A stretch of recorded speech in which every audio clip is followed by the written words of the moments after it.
स्वामी कहेंगे श्रीमद् अध्यात्म रामायण में रावण के एक गुप्तचर हैं और मंत्री भी बनते हैं, दूत भी बनते हैं। उनका नाम है शुक। ये बड़ी विद्वान है। अब राक्षस है, इसलिए संगति के अनुसार इनमें ज्ञान टिकता नहीं है। उसी क्षण उसी संगत में, उसी रंगत में मगन हो जाते हैं। इसलिए आज जब भगवान श्री राम का सानिध्य और वानरों का, जो भगवान श्री राम के भक्त हैं, उनका सानिध्य इन्होंने प्राप्त किया सुख ने, और जब बाद में लंका में आए, रावण को सारी सूचना बताई कितनी वानर सेना है, उसका विविध वर्णन किया गया और रावण को देह की अनित्यता और परमात्मा आत्मस्वरूप की नित्यता का दिव्य वर्णन किया गया।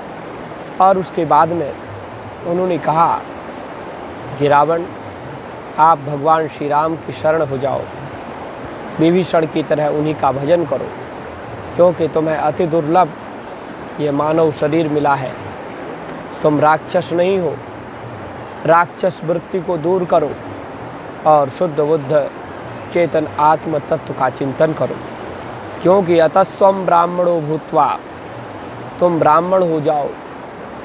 अब तुम चिंतन करो कि मैं ब्राह्मण हूँ, क्योंकि तुम पुलस्त नंदन हो। अतस्त्वम ब्राह्मणो भूत्वा पौलस्त्यश्च पौलस्त्यस्तनयश्च पौलस्त्यतनयश्च सन। तुम पुलस्त कुल में उत्पन्न हो, केवल ब्राह्मण भी नहीं। ब्राह्मणों में श्रेष्ठ जो पुलस्त्य हैं, पुलस्त्य स्वयं ब्रह्मा जी के पुत्र हैं। तो तुम ब्रह्मा के साक्षात वंश से संबंध रखने वाले हो। अज्ञानीव सदा भोगान अनुधावस किम मुधा। तुम पुलस्त नंदन के वंशज हो, पुलस्त नंदन विश्रवा पुत्र तुम रावण, लेकिन अपने स्वरूप को भूल गए हो, राक्षस वृत्ति को अपना ले हो। इसलिए इस अज्ञान में तुम सदा निमग्न हो करके भोगों को भोगने में लगे रहते हो, और भोगों को भोगने के कारण नित्य तुम पतन की ओर जा रहे हो। इतः परम वा त्यक्त्वा त्वं सर्वसंगम समाश्रयः। इसलिए अपने कुल की उत्तमता का विचार करके, अपनी श्रेष्ठता का विचार करके राक्षस भाव का त्याग करो और सारे प्रकार के विषयों का त्याग कर दो। क्या करो फिर? बोले राममेव परात्मानम, परात्मा राम का भक्ति भाव से भजन करो। राममेव परात्मानम भक्ति भावेन सर्वदा। भगवान श्री राघवेंद्र को पर परमात्मा मान करके भक्ति भाव से सदा उनका भजन करो।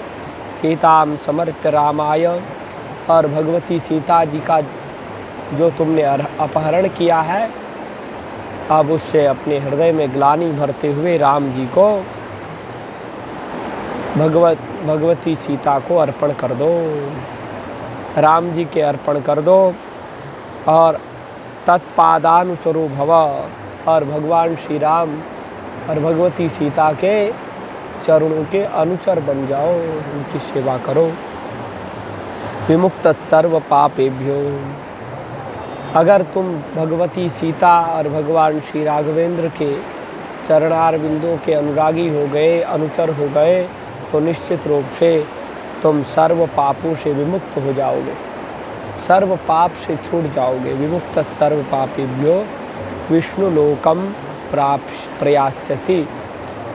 सारे पापों से छूट करके तुम विष्णु लोक को, उस अमर लोक को प्राप्त कर लोगे। अगर ऐसा तुमने नहीं किया, नोचेत गमिष्यसे धोधा पुनरावृत्ति वर्जिता। अगर तुमने ऐसा नहीं किया तो तुम नरकादि लोकों की ओर आगे बढ़ोगे, नीचे नीचे गिरते चले जाओगे। बार बार तुम्हारा जन्म होगा, बार बार तुम्हारा मरण होगा, पुनरावृत्ति को प्राप्त हो जाओ। आ जाओ, बस बढ़िया जी, आओ बैठो। देखो रावण को क्या कह रहे हैं? सुख जो है रावण के मंत्री हैं, दूध भी बनते हैं। तो वो कह रहे हैं कि देखो भगवान राम का भजन करो। जो गलती हो चुकी है वो तो अब होने, उसमें सुधार कर लो। गलती तो हो गई, अब सुधार आपके हाथ में है, तो सुधार कर लीजिए। भगवान श्री राम साक्षात परमात्मा है, ऐसा मान करके सदा सदा के लिए उनका भजन करो, सर्वदा भजन करो। और भगवती सीता जी का आपने अपहरण किया है, सीताम समर्प रामाय, सीता जी को राम जी को अर्पित कर दो और तत्पादानुचरो भव। भगवती सीता जी के भी और भगवान श्री राम के भी चरण के अनुचर बन जाओ, अनुगत बन जाओ। जहाँ जहाँ उनके चरण चले उनके पीछे पीछे चलो, माने उनके चरणों के अनुगत हो जाओ।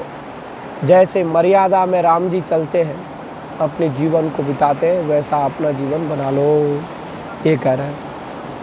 वो सुख कह रहा है मंत्री। और विमुक्तः, अगर ऐसा आपने किया तो विमुक्तः सर्व पापेभ्यो विष्णुलोकम प्रयास्यसि। अगर राम जी के चरण चिन्हों का, पद चिन्हों पर चलने का जीव प्रयास करे, मर्यादा में रहे, तो निश्चित रूप से कहते हैं वो सर्व पापों से विमुक्त हो जाता है। उनके चरणों का भजन करता है भक्ति भाव से, तो विष्णु लोक को भी प्राप्त कर लेता है सर्व पाप से। अगर ऐसा नहीं करोगे, रावण को कहते हैं अगर तुम ऐसा नहीं करो, नोचेत गमिष्य से अधोधा पुनरावृत्ति वर्जिता। अगर तुमने भगवान राम के चरण कमलों का भजन नहीं किया, सीता जी वापस नहीं गई, तो तुम नीचे नीचे गिरते चले जाओगे, ऊपर नहीं जाओगे, नीचे। उन्नति नहीं होगी, अवनति होगी। बस उन्नति, उन्नति में उन्नति है और उसमें अवनति है। ऊ लगा दो, बस थोड़ा सा फर्क पड़ेगा, ज़्यादा नहीं। और ये थोड़ा सा फर्क बिल्कुल विपरीत हो जाएगा। पुनरावृत्ति वर्जिता, फिर तो जो है पुनः पुनः जन्म लेते रहोगे। अगर राम जी का भजन कर लिया तो अपुनरावृत्ति को प्राप्त हो जाओगे, कभी आना जाना नहीं पड़ेगा। आने जाने में बड़ा कठिनाई है। जब जन्म हुआ था ना, उसके बाद कठिनाई का सामना करते करते बड़े हो गए। अब बड़े तो हो गए, अब जाने का डर है। पहले आने का डर था, आने के बाद डर ही था। अब छोटे बच्चे हैं, अकेले कहाँ रहेंगे, कहाँ पढ़ाई करेंगे, कहीं गलत संगति में ना फंस जाए, दुनिया भर का कष्ट है। और बाद में इस बात का कष्ट है कि अब क्या होगा, बच्चे तो हो गए, हमें संभालेंगे या नहीं संभालेंगे। और संभाल भी लिया तो क्या, उनको भी कितना कष्ट होगा। हमारे भीतर थोड़ी हमारा दुख के वो बाहर से थोड़ा बहुत हमारी सहायता कर सकते, पूरी नहीं। ऐसे अंगीकुरुष्व मद्वाक्यम हितमेव वदामि ते। सुख कहता है रावण से कि आप मेरे वचनों को स्वीकार कर लो, मैं आपके हितकर वचन बोलता हूँ। एक श्लोक रह गया है आपके भाग्य का, तो सत्संगतिम कुरु भजस्व हरिम शरण्यम श्री राघवम मरकतो पलकांतिकांतम सीता समेत मनिशम रथचाप बाणम सुग्रीव लक्ष्मण विभीषण सेवितांग्री। कहते हैं अब तुम सत्संगति करो, सत्संगति कुरु, कुरु आदेश दे रहे हैं, मतलब प्रेरित कर रहे हैं कि सत्संगति करो। सज्जना नाम संगति सत्संगति कथ्यते, पहले पढ़ते थे ना, तो वही सज्जनों की संगति सत्संगति। तो आप सत्संगति करो और उसके बाद क्या करो, कहते हैं भजस्व हरिम, हरि का भजन करो, सेवन करो। हरि कैसे है, शरण्यम, वो शरणागत वत्सल है। शरणागत वत्सल भगवान श्री हरि का भजन करो। और शरणागत वत्सल भगवान के भक्तों का सत्संग करो। श्री राघवम मरकतो पलकांतिकांतम, श्री राघव का शरीर कैसा है, बोले मरकत मणि के समान बड़ा दिव्य है उनका शरीर। मरकत मणि के समान बड़े दिव्य कांति से नील वर्ण का है। ऐसे श्री राघवेंद्र को सीता समेतम, सीता जी के साथ, सीता जी को यहाँ ला करके, सीता जी को अलग से मत भजो, तुम जबरदस्ती सीता को छीन के ले आए हो। पहले सीता जी को राम जी के पास पहुँचाओ, आदर सम्मान करो, फिर सीता जी और राम जी का दोनों का भजन। सीतापति सीता समेत मनिशम धृत चाप बाणम, धनुष बाण धारण करने वाले राघवेंद्र का सीता जी के साथ में तुम ध्यान करो, भजन करो। सुग्रीव लक्ष्मण विभीषण से वितांग्र। जो भगवान श्री राम के चरण कमल हैं कैसे है, बोले सुग्रीव लक्ष्मण और विभीषण के द्वारा सेवित है। ऐसे चरण कमलों का तुम भी सेवन करो। बोलो भक्त वत्सल भगवान की जय। गंगा मैया की जय।